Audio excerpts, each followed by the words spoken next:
Assalomu alaykum aziz o'quvchilar. Xo'p, hammada hozir bitta vahima. 189 to'plagan o'quvchilar soni 1524 ta.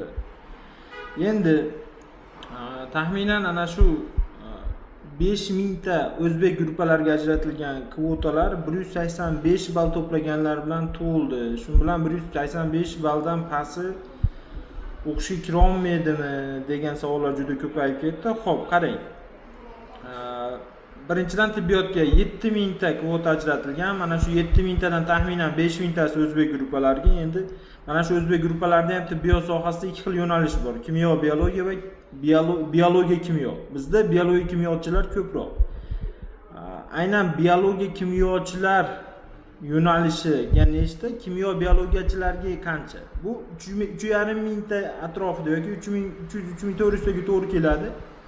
Biologiya kimyochilar uchun, ya'ni birinchi fani biologiya, ikkinchi fani kimyo bo'lganlar soni 3,5 ming tacha qabul bo'lsa kerak. Endi mana shu 3,5 ming ta qabulda men agar 5000 ta odam 185 dan o'tgan bo'lsa, men qanday kiraman? Meni balim 170 desiz. Sizda ham hali tibbiyotga kirish uchun imkoniyat tugadi degani emas bu. Birinchi o'rinda demak, maqsadli ta'lim, ya'ni har bir tumanga ajratilgan kvotalar bilan juda ko'pchilik 189 lar yig'ishtiriladi. Har bir tumanga 3 ta, 4 ta, 5 tadan olinganda ham tumanlar soni 300 lar. Butun respublika bo'yicha. Menimcha Andijonda 14 ta tuman bor. Hamma viloyatlarda shunaqa tumanlar soni ko'p.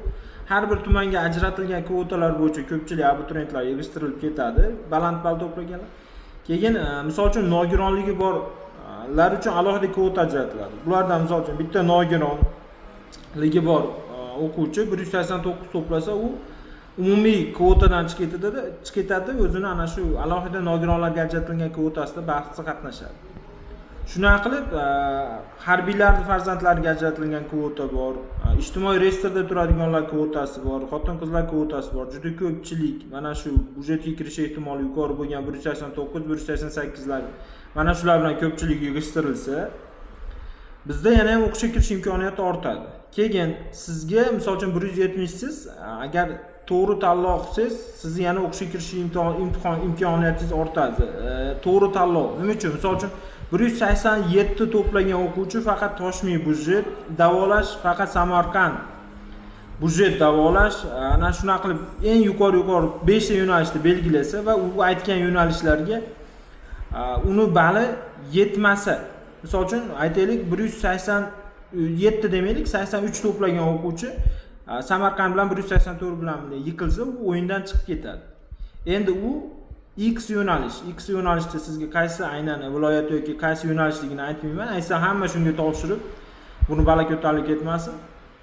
Mana shu yo'nalish X yo'nalishda ko'pchilik hudud uzoqligi yoki bo'lmasam bu yerda unchalik ko'zdan qochiradida topshirmaydi. Ko'pchilik Samarqand, Toshkent, Andijon qilib topshiraveradi va ko'pchiligi mana shu Toshkentni o'zini tanlab qo'yganligi uchun o'yindan chiqib ketsa, sizning imkoniyat ortadi. Ya'ni ba'zi yo'nalishlar bor. Samarqand, Toshkentda 185 dan ball tushmasdan turib, ba'zi yo'nalishlarda 160 bo'lib qolishi ham mumkin. Mana shunda siz o'qishga kirib qolish ehtimoli yuqori bo'ladi tibbiyot sohasiga. Endi tibbiyot sohasiga mabodo balingiz yetmasa nima qilasiz? Agar 180 ball to'plab ham, 170 ball to'plab ham tibbiyotga balingiz yetmasa, xususiyga topshirib qo'ying. Xususiyga topshirib turib 1 yil xususiyda o'qib turasiz. Keyingi yilga mana bu milliy sertifikatingiz bali 100% yetadi. Perevodga. Perevodning bali 132 menimcha. Siz bemalol perevod qilib olsangiz bo'ladi. Yoki yana bitta yo'nalish, siz vaqtdan yutkazmay deb turib, tibbiyot sohasidan yiqilsangiz, ana shu oxirgi 5-yo'nalishingizni biologiya sohasi belgilab qo'ying. Aytaylik, balingiz 160. 160 ball bilan biologiyani belgilab qo'yib o'qib turaverasiz. Mabodo bu sohada o'qigingiz kelmasa, 1 yil ko'rasiz. Agar bu sohada o'zingiz topa olmasangiz, yil davomida siz biologiya bilan kimyo sertifikatingizni ko'tarasiz. 160 ballingizni to'plashingiz o'zi oson emas. Lekin mana shu 160 ni siz 1 yil davomida 189 ga chiqarib olsangiz bo'ladi. Rejali ana shu birinchi biologiya imtihoni, keyin kimyo imtihon, sertifikat imtihonlarida kirib, ballingizni 189 ga ko'tarib, keyingi yilga topshirsangiz bo'ladi. Avvalo nasib bu yil biz o'ylagandaqa 180 emas, balki 170, 165 ball bo'lsin. Ba'zi sohalarda hamma ana shu topshirgan o'quvchilar o'qishga kirib olsin. Endi men aytayotgan gaplar hammasi taxminiy ya'ni biror aniq asosga asoslanmagan, ya'ni bu o'zimizni fikrlashimizdan kelib chiqqan ma'lumotlar. Bu aniq sizga ana shu rasmiy ma'lumot emas. Men aytgan sonlar, raqamlar o'zgarishi mumkin. Ya'ni men aytgandaqa 1500 ta, 3500 ta bo'lmasligi ham mumkin tibbiyot sohasining yo'nalishi.